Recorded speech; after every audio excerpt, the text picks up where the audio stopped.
Welcome back خواتین حضرات. Doctor صاحب آپ سے وہ سائنٹیفک باتیں تو بہت ساری ہو گئیں اور ماشاءاللہ آپ کو دیکھ کے اور حشاش بشاش ہیں, یہ تو تکلیف ہے. مصروفیت کیا ہوتی ہے, آپ کیا مصروفیت ڈاکٹر صاحب؟ بس دیکھیے اللہ تعالیٰ کرم ہے کہ میں نے اپنے آپ کو ہمیشہ مصروف رکھا ہے. میں سب سے پہلے صبح اٹھتا ہوں, فجر کی نماز پڑھ کے نا تو اگر چائے شائے پینا ہوتی ناشتہ کرنا ہوتا ہے تو وہ کر کے تو پھر کلام مجید کی تلاوت ضرور کرتا ہوں 1 گھنٹہ اور میں ترجمے کے.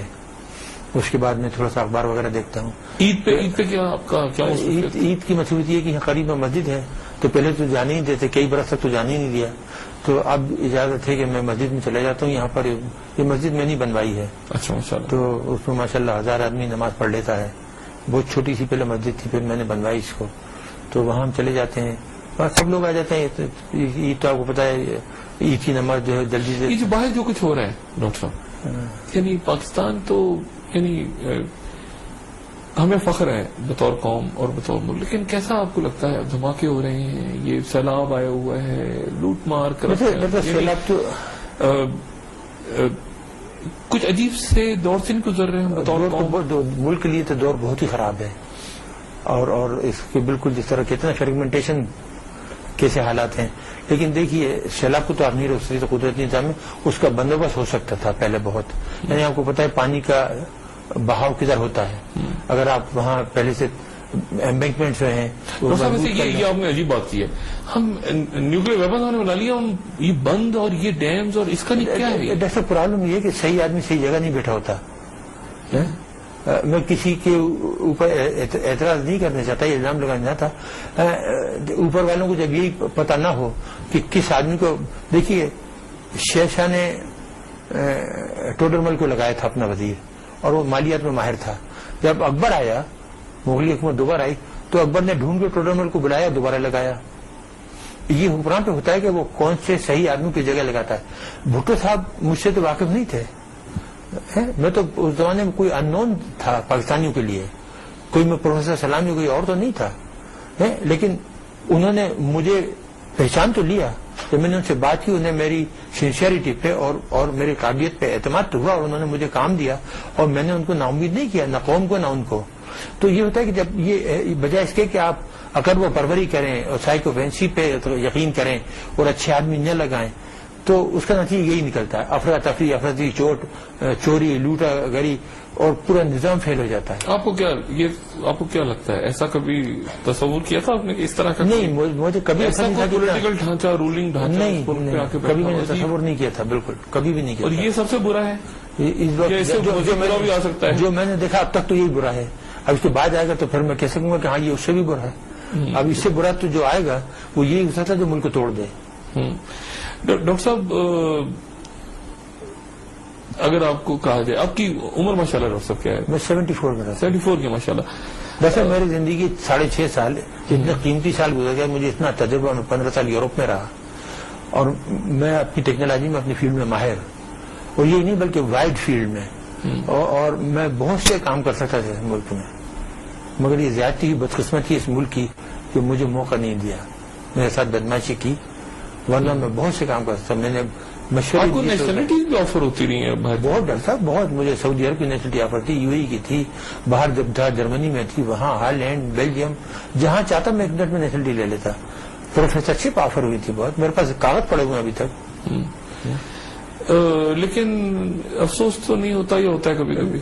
ادھر افسوس تو نہیں تھی, ہمیشہ تو دل تو پاکستان میں لگا ہوا تھا نا, ہے تو ہم پاکستانی, پاکستان میں آئے, یہیں سے کراچی میں تعلیم حاصل کی, یہیں سے باہر گئے جو بھی تھے.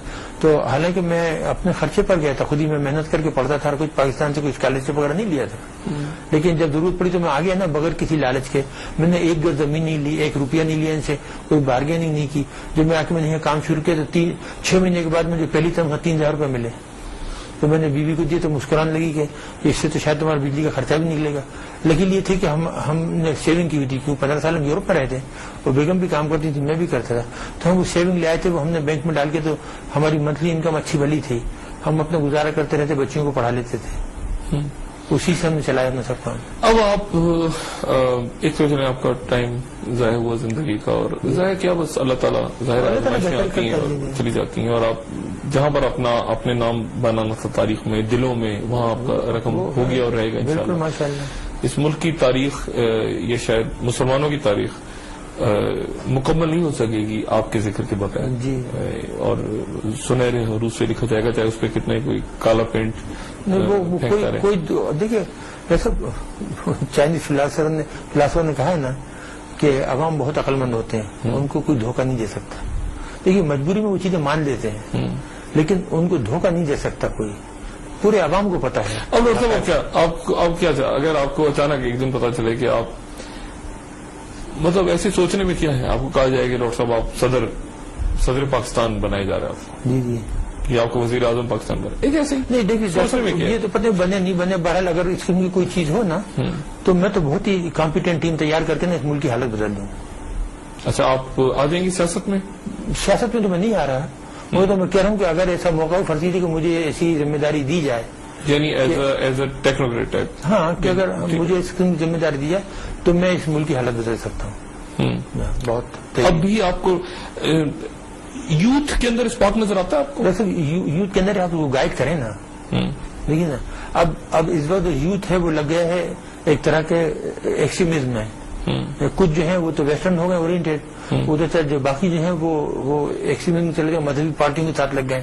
اس لیے کہ ہمارے یہاں جو یہ تمام لعنت پھیلی ہے وہ فارن ٹروپس کے افغانستان کی موجودگی، اور ہمارے یہاں مشرف کا ایک ٹیلی فون کال پہ لیٹ جانا اور ان کی باتیں ماننا، تو یہ جو چیزیں ہیں اس سے اس وقت جتنی گڑبڑ ہے وہ فارن ٹروپس افغانستان میں ان کی موجودگی اور ڈرون حملے اور پھر ہمارے حکومت کی خاموشی.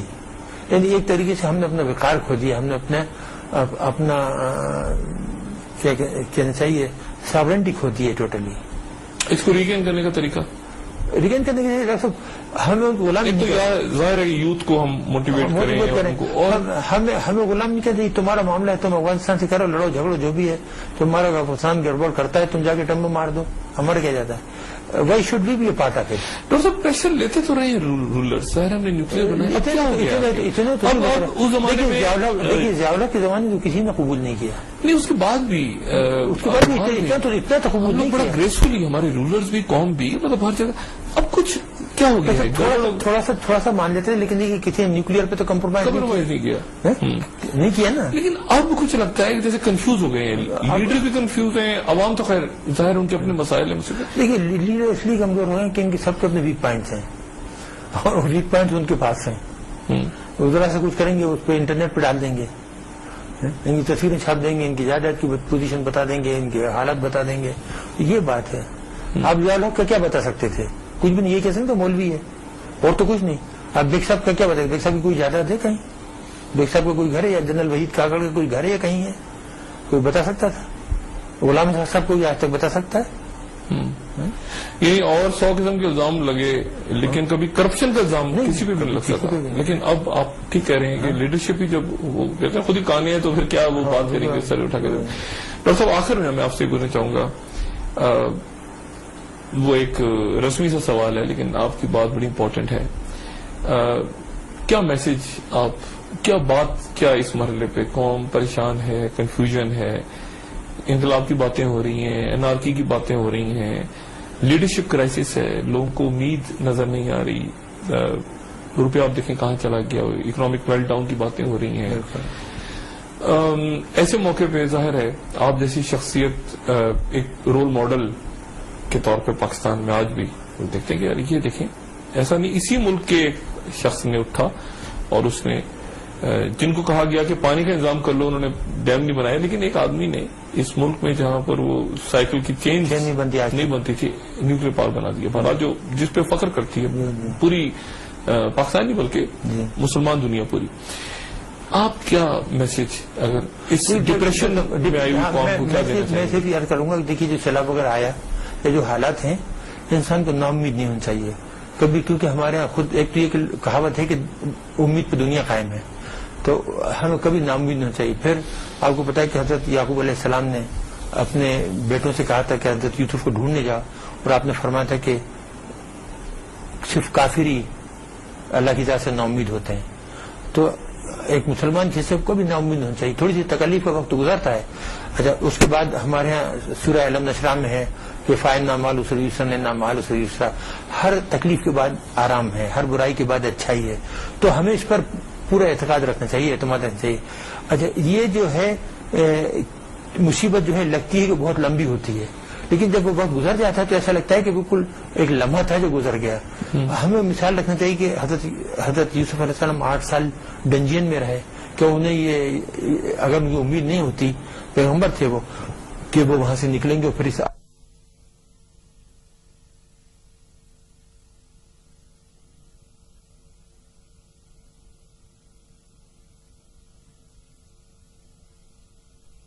پہنچیں گے. حضرت